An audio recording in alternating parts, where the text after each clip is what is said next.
Afternoon. Yeah, it's Robert with light knives, and I've got down on my display rock. I've got a Mackenzie River light knife, and it's probably one of the biggest knives that I make. Sometimes I make a bigger Bowie, but that's usually helping somebody make one that they've got a dream of. So this one's a good, solid 12-inch, 12 and a quarter inch knife. It's about from the bolster a good almost 7 inches. I guess we could say from the ricasso 6 and a quarter, 6 and 3/8. Yeah, so the knife has been hand sanded. It's not been sharpened yet. That's what we like to keep them around the shop. So it's easy enough getting cut. It's a great knife. It's got a tapered tang. I don't know if it comes out that good in the camera, but it gives it some style and it takes some weight off. You can see the lanyard in here. It's been thinned down to just about a 1/16 of an inch, and at the top here, it's in front of the grips. It's about 5/32, maybe a 32nd narrower than that. Maybe. Yeah, and the front's been tapered from about this point here. Slight taper on the front of the knife. It's going to be a joy to carry. Big knife, but it's not going to feel like a big knife. Guys that use them kind of know what I mean. Uses. You could use it, you could use it around. It'd be great cooking with. Really good on field dressing, a moose or a big elk. I wouldn't want a cape with it. What else? I would definitely take this in if I was backpacking in somewhere. It's a good knife where you can build yourself a shelter with, or if you needed a knife that you wanted to feel comfortable with, it would be a good knife to carry. And personally, I've carried a knife like this when I've been in bear country. Not that I'd ever want to use one, but black bear's going to eat you. Okay. Right now I've got a choice of what I'm going to put on for a handle. If it was a knife for myself, I like walnut.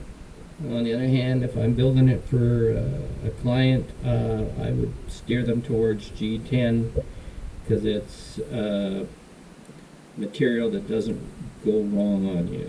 It doesn't change with temperature. It's tough as nails. You can hit it with a hammer. It's not going to check on you. Or, walnut, it's not anywhere near as tough as G10. So I'm kind of talking myself into putting like an orange and black on it, and the type of sheath I've got, it would look really, really good in it.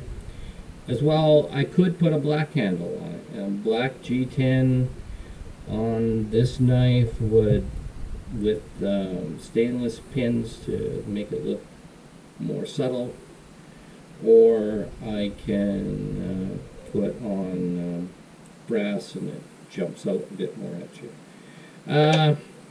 So I've got a choice here.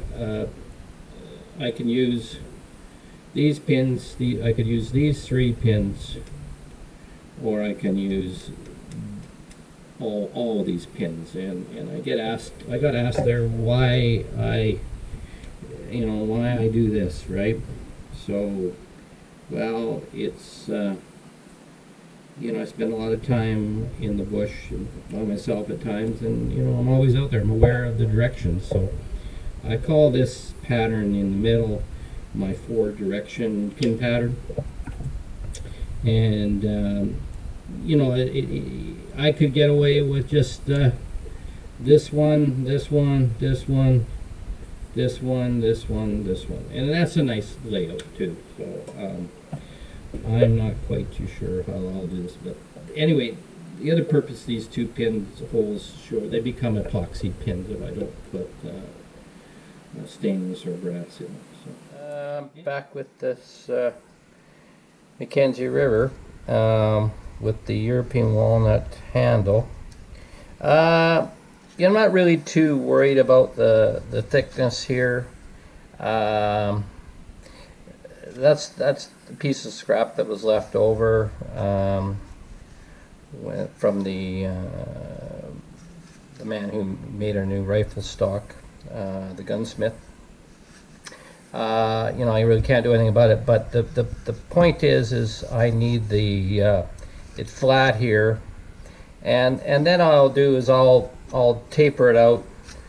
First grind, I'll taper it down so it's the same width on both sides, and I can do that pretty quickly with the 60 or 36 grit belt.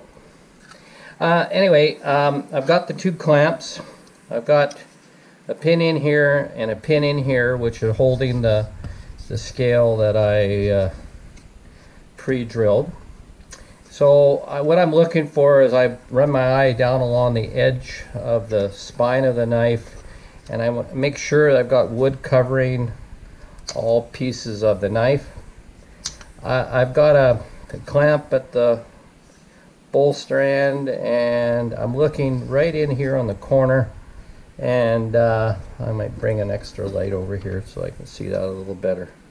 And you know, I've got enough wood covering, and if I was out by a 32nd or something, I'll just take it down to the steel. That's happened. It happens, and I just don't panic. So what I'm going to do is I'm going to take this over to the milling machine, drill press milling machine there, and I am going to drill these holes through. I'm going to drill right through, and to the other side. The holes are a little bit oversized. They're decimal drill bits, so they're a little bigger than a 1/8 here, and that gives room for some wiggle room, and it also gives room for epoxy. And when you grind down to it, you're hitting epoxy, and you don't see it. So that's it for now, and I'm gonna go over to the drill press.